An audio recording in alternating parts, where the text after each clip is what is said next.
নমস্কার, কেমন আছো সবাই? আশা করি সবাই ভালো আছো। আমিও খুব ভালো আছি। আজকে হচ্ছে বুধবার আর এখন বাজে সকাল 8টা মতো বেজে গেছে। আর এখন থেকে আমি ব্লগটা শুরু করছি। তোমরা প্রথম থেকে শেষ পর্যন্ত দেখতে থাকো, আশা করি সবার ভালো লাগবে। এই দেখো, সকাল না হতে দিদিভাই আরও সবাই বেরিয়ে পড়েছে বাড়ি যাওয়ার উদ্দেশ্যে। কারণ ওই ভাগনাদের স্কুল এখন বন্ধ থাকলেও টিউশন তো আর বন্ধ নেই।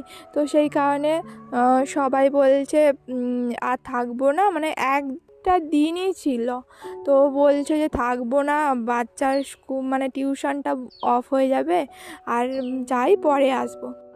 সেই কারণে সবাই কিন্তু বেরিয়ে, এই দেখো মামনি সবাইকে কিন্তু খেতে দিয়ে দিয়েছিল। আর বড় ভাগনার না শরীরটা একটু ভালো ছিল না, সেই কারণে সে মুড়ি খেয়েছিল, জল ঢেলে মুড়ি খেয়েছিল, আর সে আগে কিন্তু খেয়ে নিয়েছে।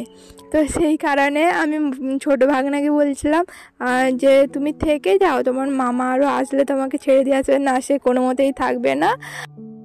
আর আমি বড় ভাগনাকে বলছি তুমি একবার হাই করে দাও, তো ওইটা করছিল না। আর মামনি ওকে বলছিল করো হাই, তো ওইটা লজ্জা পাচ্ছিল। তারপরে দেখো সবাই কিন্তু বেরিয়ে পড়েছে। দিদিভাইকে আরও বলছি যে থেকে যাও, কটা দিন পরে যাবে, তো কোনো মতেই থাকবে না। তারপরে এদিকে গরম, তো সেই কারণে বলছিল।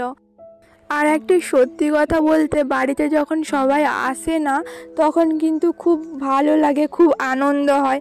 আবার যখন চলে যায় না সবাই, তখন মানে মনটা খুব খারাপ হয়ে যায়। তো সেই কারণে, আর বাড়িতে তো আমরা বেশি কেউ থাকি না, 3জনই থাকি, বাবা, মামনি আর আমি।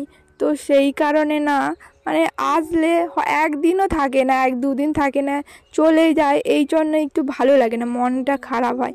আর ছোটো ভাগনাকে তার মা বলছে সবাইকে প্রণাম করো, তো সেই কারণে সে সবাইকে প্রণাম করছে, আমাকেও করছিল। আলাম থাক, করতে হবে না, সে করছে। আর তারপরে ওকে আমি উঠিয়ে দিলাম। আর একটা বাইকে না 4জন বসে যেতে অনেক অসুবিধে হয়।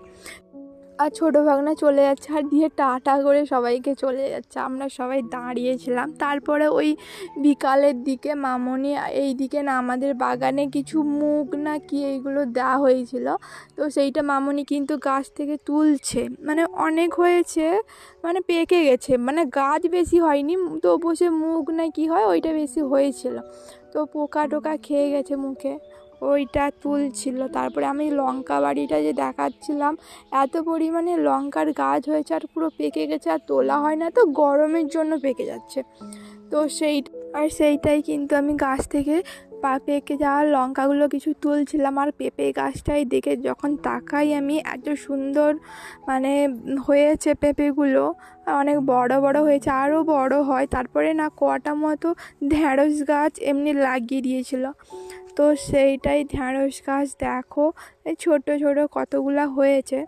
তো সেইটাই আমি গাছ থেকে তুলবো বলছিলাম, তো বললো থাক, তুলতে হবে না, একটু বড় হোক। সেই কারণে দেখো ওই বাগান থেকে এসে না একটু বিকালে ফল আরও কেটেছিলাম। আর এমনি মামনির শরীর এমনিতে অসুস্থ, তো সেই কারণে ডিম সেদ্ধ আরও করেছিলাম। আর বাবা, আমি, মামনি 3জন কিন্তু বিকালে বসে এই দেখো সমস্ত ফল কম কম করে একটু কেটেছি, ডিম সেদ্ধ আর একটু দুধ হরলিক্স করে দিয়েছিলাম, আর সেইটা সবাই বসে আমরা খাচ্ছিলাম। আর বাবা একটু কাজে ছিল, বাবা এই কাজ থেকে এসছে, দিয়ে আমি বাবাকে বলছি তুমি খেয়ে নাও বাবা, আর আমি খাবো, একটু দেরি হবে।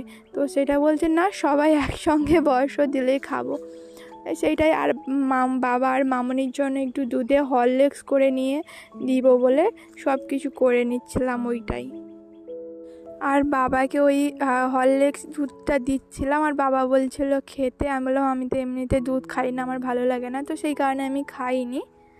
আর ভিডিওটা আমি এইখানেই শেষ করছি। দেখা হচ্ছে পরের একটা নতুন ব্লগ ভিডিওর সাথে। ততক্ষণে তোমরা সবাই ভালো থাকো, সুস্থ থাকো। দেখা হচ্ছে পরের একটা ব্লগ ভিডিওর সাথে। টাটা।